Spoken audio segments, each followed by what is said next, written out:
So I have an amazingly special guest with us today, Simon Erickson. He's the founder and CEO of Seven Investing, or seveninvesting.com, that is. And he's here to talk with us today about, in particular, growth investing. And I thought of no better person to have on the show than Simon Erickson, the legend himself. And thank you again for coming on the show. And I'd also like to start by having you introduce us to the viewers about your journey. Let's take a little bit of a deep dive into your journey as a growth investor. Um, Yeah, Max, thanks very much for having me on your show, first and foremost. And thank you for the kind words. Even the legend himself, man, I got to tell some people about that one. That is very kind of you. My history was basically in my 20s. I was a technical sales rep that was going out racking up frequent flyer miles and talking with customers and shaking hands. But it was always, what's the new thing? How can we do something different than everybody else is doing and charge higher prices and get better margins from it? And so we were selling specialty chemicals. It was a great fit for us and a lot of fun, but that kind of stuck with me. My whole ethos was, okay, where's the future going? How do you get a couple of steps ahead of your competitors out there? Went back and got an MBA in entrepreneurship, answering those same questions. Worked for a large oil company, developing their renewable energy strategy and deploying a whole bunch of capital into projects like solar farms, wind farms, things like that, while not messing up the existing operations of an oil company. And then I worked for 7 years at the Motley Fool, working on mostly there, a service called Motley Fool Explorer, which kind of put the other spin on that, where you're not looking at things internally inside of a company, but externally as an investor and saying, okay, how are these companies, what are they doing, and who's going to come out as the ultimate victor from all of these things? And as you were so kind to mention, we just launched Seven Investing in March of 2020, the same month that will go down in history as the outbreak of the COVID pandemic in the United States. So, quite an interesting time to start a small business, but ironically, an incredible time when you're thinking about long term investing. Because there's just, first of all, so many exciting things to be looking at out there, but also we got one heck of a sell-off in the middle of last year as well too. So we got some great opportunities to be buying some great stocks at the right prices too. So we're excited to be here. Thank you for having me. Absolutely, Simon. And to add on to that, I want to get into the fact that you're also a Twitter sensation. And I've noticed that I kind of follow you religiously myself, and I've noticed a little recently you've been talking a lot about Amazon. You've been talking, making some forecasts pertaining to the acquisition of Amazon to what's it, Fastly, FSLY is the ticker. So if you could, I'm very interested to see, you know, what your thinking is behind this. But not only that, but as well as the so forth Jeff Bezos leading Amazon, the e-commerce giant. So I'd love to hear your thinking evolving around that. Yeah, that's a great question. And I should frame this by saying it's a reckless prediction, right? No one's betting the farm on Amazon going out and buying Fastly. But I mean, I see this as kind of one part art, one part science, right? So the science part is there's a huge addressable market developing for edge computing. And for those that this might not be everyday conversation language, edge computing means if you don't want to send all of your data and do all the processing in the cloud, like an Amazon Web Services, you can get a little closer to the devices themselves to speed up things. So that might speed up how quickly you can stream video on your cell phone, or how quickly a web page would load if you're loading an e-commerce site or something like this. And this is where Fastly's really built its bread and butter, right? This really, really high performance, optimized for edge computing and the devices that need them. And on top of that, I mean, the other quantitative science part of this is the retention rates, right? Fastly is selling subscriptions to get access to its platform. It's got very high retention rates with its customers, so it's printing out recurring revenue, which is very desirable and lucrative for an investment. And then you put that into the art side of this, which is that Amazon is a very customer focused business, has been since the very, very start. And now Bezos is handing the helm to its Amazon Web Services chief, right, who's built out the cloud computing ecosystem, very familiar with this, loves no doubt what Fastly is doing.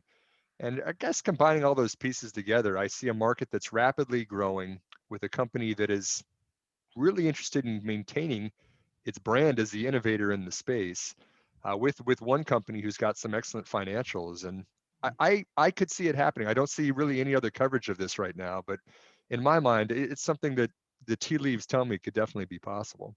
Right, absolutely. And I was wondering also if you could really take us through your analytical framework pertaining to growth investing, that is. Not value investing, but growth investing, just to make that clear to the folks. There's obviously a very striking difference between the two. I'll let you take the board here. Yeah, thank you for asking this question because I feel it's a very important one. Traditional value investing, at least as that tends to be kind of commonly known today, is looking at financial ratios and comparing them to get the right value point, right? You want to buy in on a matured company when the time is right, when you're getting a good bargain, right? But so many of those fundamentals, whether that's revenue, whether that's cash flows, whether that's margins, whatever metric you want to look at, is based upon kind of the exhaust of the car, right? You're looking at how the business is being managed, and that shows in the fundamentals, right? Is a business spending all of its money on research and development, so it's not making any earnings right now? Well, that might be a undesirable valuation ratio because you're not printing profits. But in the long term, something like that really might be paying off for you. Look at what Amazon did. We just talked about them. Look at what Tesla's doing right now. They are plowing money as quickly as they can print it right back into the long-term growth of the business. And so as a growth investor, that's where I typically like to look and focus my time on, because I think that a lot of the valuation that's going into those more traditional ways of valuing companies is not accounting for the growth that's in front of them. And so I think it all starts with the market. I think that it all starts with what are the pain points that are out there and what's not being addressed, and in which companies are saying, okay, hey, there's a real problem out there that we need to fix, right? Let's go out there and put some really smart people to work, get ahead of what new technology is out there, and come up with something that companies and the whole market really wants to embrace. And that's hard. That is very hard to do. And I don't want to simplify that in any way, but you can't find that stuff in just headlines. You have to go out there, you have to attend industry conferences, you have to read scientific journals, you have to talk with other experts in the field. And so my approach with investing has always been go to as many conferences as possible. Just went to MIT Future Compute this last month, going to South by Southwest this next month. They're all virtual, by the way, now, Max. It's not as much fun when you can't get on the plane and visit anymore. Zoom economy. That's right. It's the new Zoom economy. But I mean, it's kind of, I tend to think of it in terms of top down. You start at the market, you find the companies that are ahead of the pack, and then you're willing to ride it out, even with more uncertainties at the present time. Right, 100%. I'd like to kind of throw in here Kathy Woods because she's become very, very fastly, very rapidly known with her ARC funds, of course, to be this new type of investor. Something that's never quite frankly been seen before. Some would argue in the internet bubble, there's been, kind of mere images of this, but not to this scale, not to this extremity. So Kathy Woods, I mean, she's invested in all of these major, major companies, but some of them have not even so much as turned a profit, but they're trading at, you know, many, many thousands times multiples, relative to what they should be, relative. The market's just pricing them way out of whack, to put it simply. What are your thoughts with Kathy Woods, funds, her methodologies, um, both forward looking and currently? Yeah, so first and foremost, a great amount of respect, right? Kathy is also a big fan of disruptive innovation, which all goes back to Clay Christensen and the innovator's dilemma. I have a great amount of respect for her team. Secondly, I'd like to promote one of the advisors on our 7 investing team, which is Manisha Samy, who was the genomics analyst at ARC.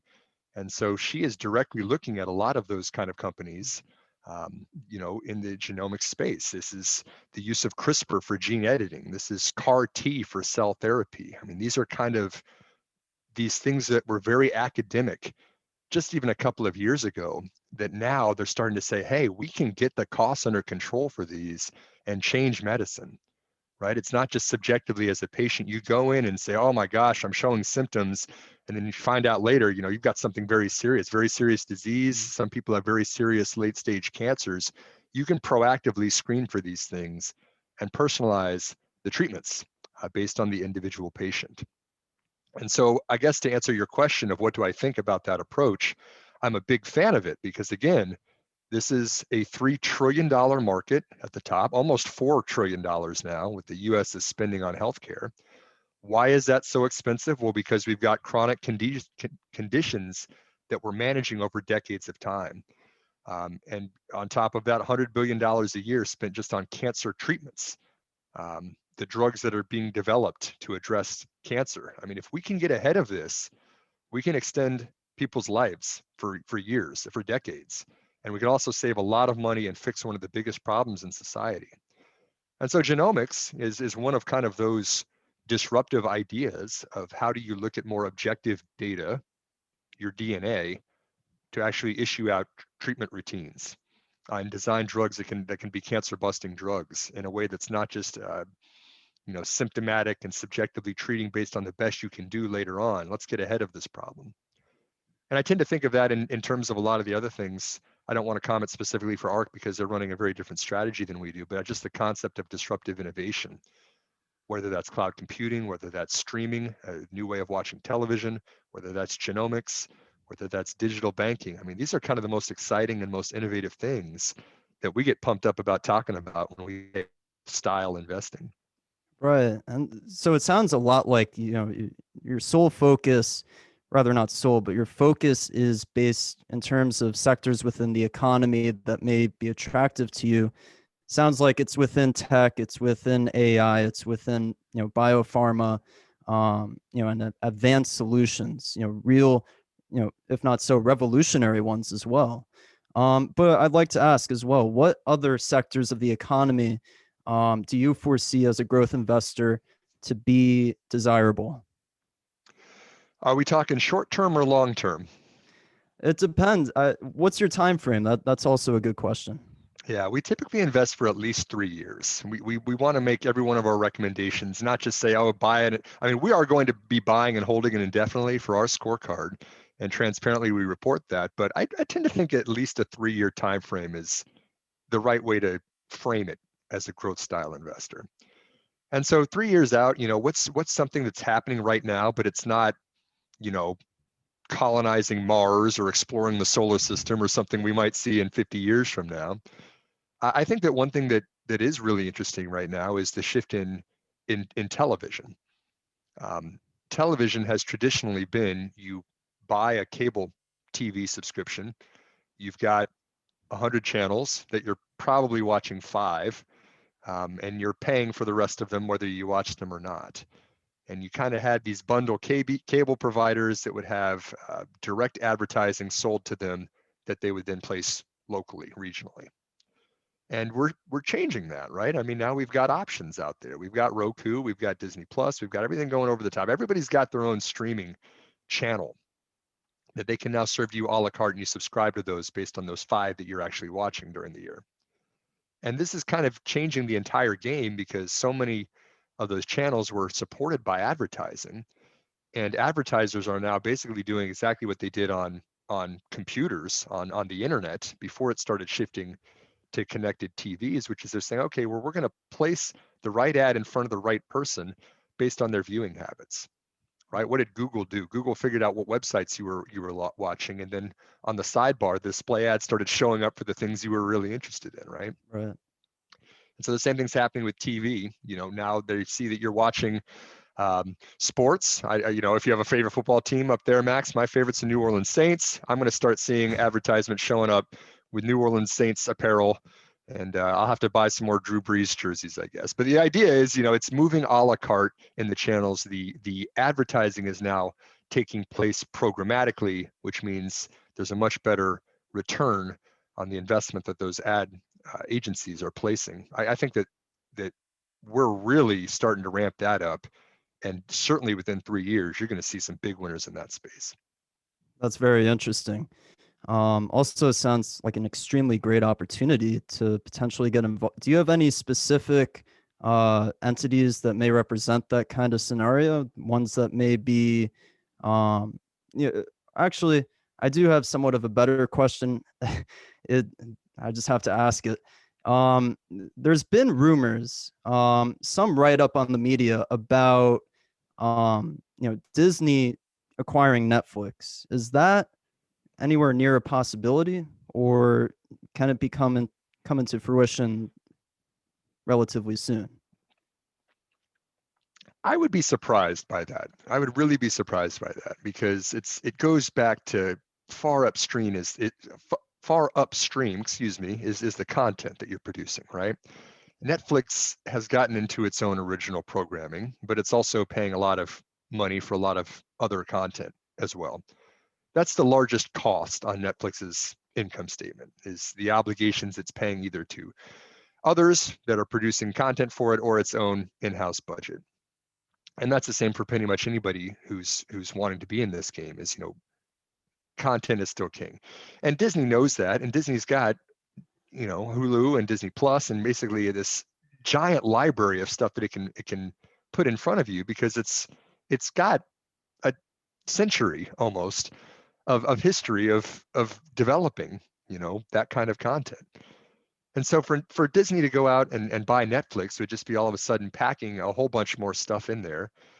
Maybe it does that, but I think it's more likely that Disney wants to kind of support its own in-house developed content, its own IP that it's got, and grow that with Disney Plus as its go-to-market strategy. I mean, we're already at, what is it, 90 million subscribers now for Disney Plus. I mean, it's amazing how much faster that happened than even they were projecting this to happen. Yeah. And it's changing the entire equation of what Disney is as a company. Yeah, it truly is an unbelievable growth story. And who knows, maybe it's just beginning.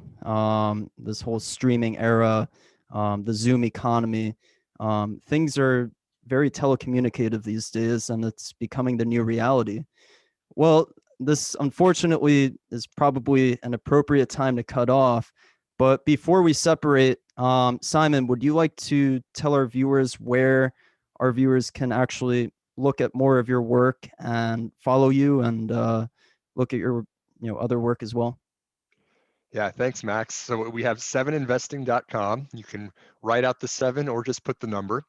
Our mission there is to empower people to be more actively involved in the stock market, right? If you want to go out and kind of make some decisions and buy some stocks, but you really don't know where to start, that's kind of why our business exists, is we put a team of really talented analysts um, on all parts of the market, whether it's digital banking and finance, whether it's artificial intelligence and cloud computing, whether it's genomics and biopharmaceuticals, whatever your taste for the market is, we've got it covered with a highly tenured lead advisor that's shown that we can outperform the market.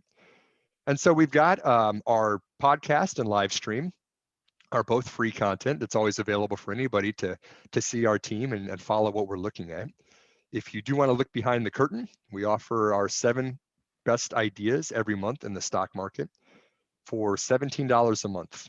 And you can track the performance of those at 7investing.com/recommendations.